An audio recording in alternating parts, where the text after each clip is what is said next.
Rick Couchman is a walking man on a mission to learn more about his homeland, Guyana. More from Sasha Ramsaran.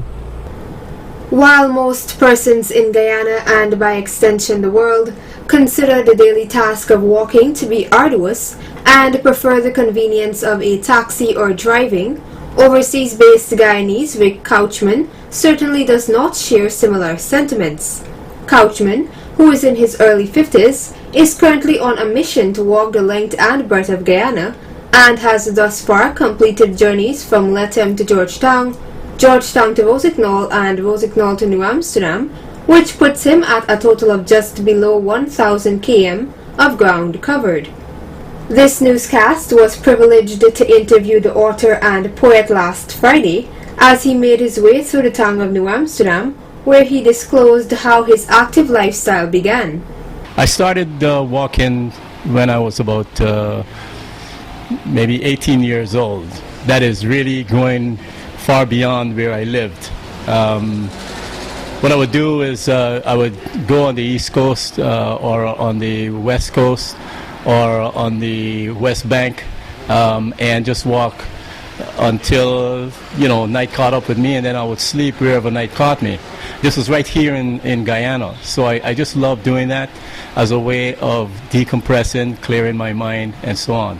But it all started when I was a kid, growing up in the village in Baggettstown on the east bank of the Demerara River, where I just loved to roam. My mom called me Wakapiki because I was hardly at home. I was always out roaming the sea dam or out in the cane fields.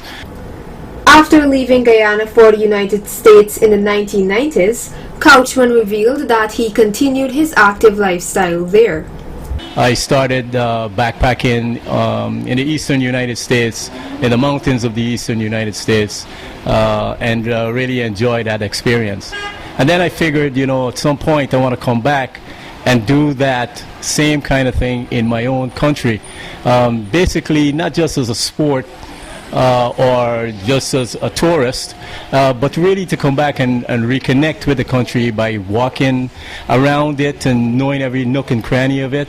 But then more importantly, of really reconnecting with the people, getting to meet the people in the various communities as I walk. A lot of people ask me, well, why do you walk? Why don't you just drive? And I would say to them, if I drove, I would not have been able to stand here and talk with you.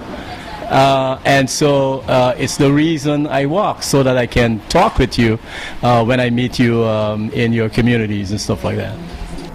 The certified witness first aid said that he was overwhelmed with the support he has received from members of the public he has had the good fortune to meet along the way.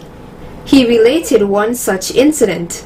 Coming here on my way to the TV station, I was stopped by a family who was interested in what I was doing, and I sat there, spent a good half hour with them.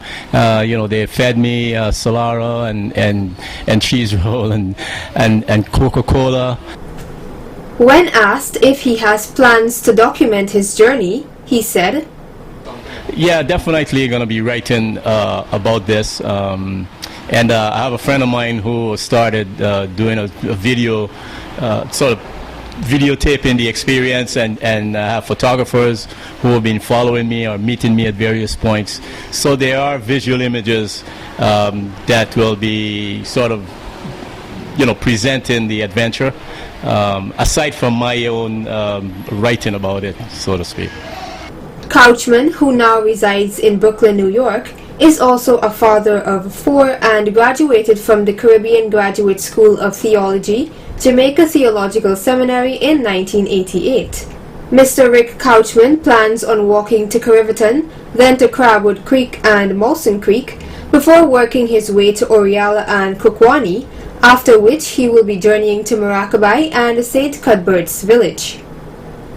Sasha Ramsaran reporting for Channel 8 News.